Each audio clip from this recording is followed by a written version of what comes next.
माता सीता ने भी अपने कर्मों का फल भोगा। रामायण की कथा तो सभी ने सुनी या पढ़ी होगी, जिससे श्री राम और माता सीता के जीवन से जुड़े पहलुओं को दिखाया गया है। उन्हीं में से एक कहानी में बताया गया है कि कैसे मर्यादा पुरुषोत्तम राम अपनी पत्नी सीता को एक धोबी की बातों में आकर अयोध्या छोड़कर जाने को कह दिया था।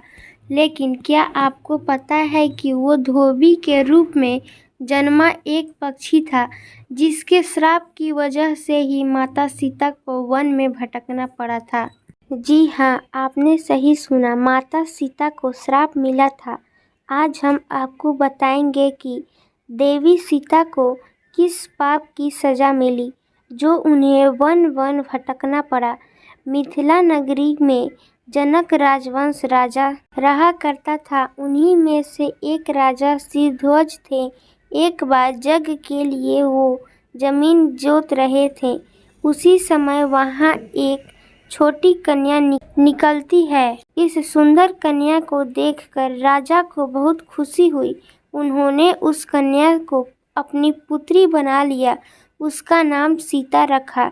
एक दिन सीता अपनी सहेलियों के साथ बगीचे में खेल रही थी। वहाँ उन्हें एक तोता का जोड़ा दिखाई दिया, जो बहुत ही खूबसूरत था।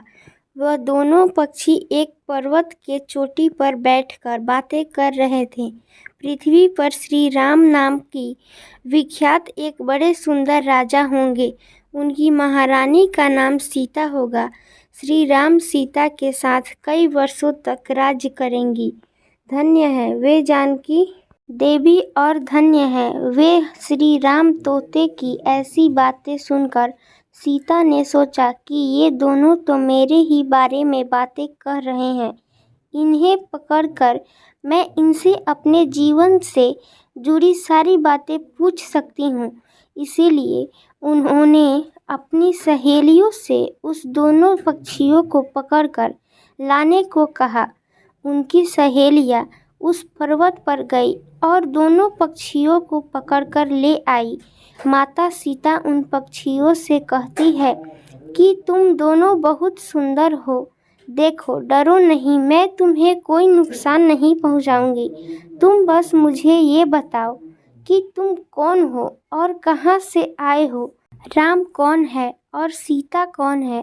तुम्हें उनके बारे में कैसे पता है?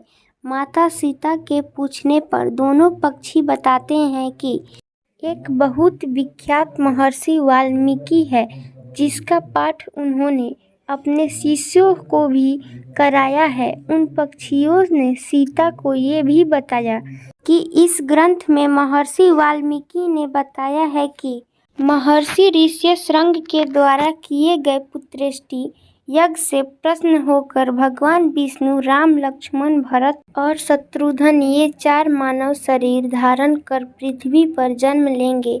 बड़े होने पर श्री राम महर्षि विश्वामित्र और अपने छोटे भाई लक्ष्मण के साथ हाथ में धनुष लिए मिथिला आएंगे और शिव जी के धनुष को तोड़कर सीता से विवाह करेंगे। फिर उस पक्षी के जोड़े ने कहा, हे सुंदरी, हमने तुम्हें सब कुछ बता दिया, अब हमें छोड़ दो, हम जाना चाहते हैं। पक्षियों की बातें सुनकर माता सीता के मन में और भी बातें जानने की इच्छा हुई। उन्होंने उस दोनों से पूछा कि राम कहाँ होगा। वह मिथिला आकर जानकी से विवाह करेंगे। नर तोता बोला कि श्री रामचंद्र का मुख्य कमल के समान सुंदर नेत्र, बड़े बड़े और खिले हुए निकास, ऊंची पतली भुजाएं, घुटनों तक गला, शंख के समान होगा। मैं उनका क्या वर्णन करूं, जिनके गुणों का बखान 100 मुख वाला भी नहीं कर। दोनों पक्षी कहते हैं कि जानकी देवी धन्य है, जो जल्द ही रघुनाथ जी की पत्नी बनकर उनके साथ कई वर्ष तक राज करेंगी।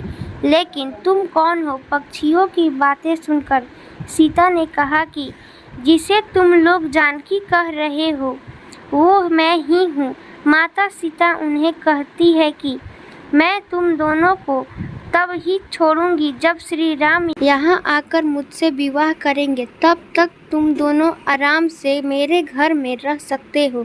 ये सुनकर मादा तोता जानकी से कहती है कि मैं वन की पक्षी हूँ, हमें घर में सुख नहीं मिलेगा। मैं गर्भवती हूँ, मुझे जाने दो। मैं अपने स्थान पर जाकर बच्चे पैदा करूँगी। आप चाहे तो उसके बाद फिर से यहाँ आ जाऊँगी। उसके कहने पर भी सीता जी ने उसे नहीं छोड़ा। तब उसके पति यानी नर तोता ने कहा, सीता मेरी पत्नी को छोड़ दो, वो गर्भवती है। जब ये बच्चे को जन्म दे देगी तब उसे लेकर मैं फिर तुम्हारे पास आ जाऊंगा। तब माता सीता ने कहा, तुम आराम से जा सकते हो, लेकिन ये मुझे बहुत पसंद है। तुम घबराओ नहीं, मैं इसकी अच्छे से देखभाल करूंगी। जब सीता ने उस मादा तोते को छोड़ने से मना कर दिया तब वो पक्षी दुखी हो गया। पक्षी दोबारा सीता जी से निवेदन करता है कि मैं अपनी पत्नी के बिना जिंदा नहीं रह सकता, इसीलिए उसे छोड़ दो। माता सीता तुम बहुत अच्छी हो, मेरी प्रार्थना मान लो। इस तरह बहुत समझाया, लेकिन सीता ने उसकी पत्नी को नहीं छोड़ा। तब मादा पक्षी ने क्रोध में सीता को श्राप दिया कि अरे, जिस प्रकार तुम मुझे इस समय अपने पति से अलग कर रही है, वैसे ही तुझे भी स्वयं गर्भवती की अवस्था में श्री राम से अलग होना पड़ेगा। कुछ दिन बाद पति से बिछड़ने के दुख में मादा पक्षी के प्राण निकल गए। पत्नी की मौत हो जाने पर नर पक्षी दुखी हो गया। फिर वो सीता जी से बोला कि मैं मनुष्यों से भरी श्री राम की नगरी अयोध्या में जन्म लूँगा। मेरे ही कारण तुम्हें पति के वियोग का दुख उठाना पड़ेगा। ये कहकर वो वहाँ से उड़ जाता है। कुछ साल बाद उसका जन्म अयोध्या में धोबी के घर में हुआ। उस धोबी के कारण ही सीता जी का अपमान हुआ। उन्हें अपने पति श्री राम से अलग होना पड़ा। उस तोते का श्राप ही सीता जी के पति श्री राम से बिछड़ने का कारण बना। इसीलिए जब माता सीता गर्भवती थी तो उन्हें भी पति से दूर वन में रहना पड़ता था। आपने अक्सर लोगों को कहते सुना होगा कि हमें हमारे कर्मों का फल हमें यही मिलता है। इस कहानी से ये बात सिद्ध भी हो जाती है कि कर्म के फल से कोई भी नहीं बच सकता, फिर चाहे वो भगवान राम हो या सीता, सभी को अपने कर्मों का फल भोगना पड़ता है।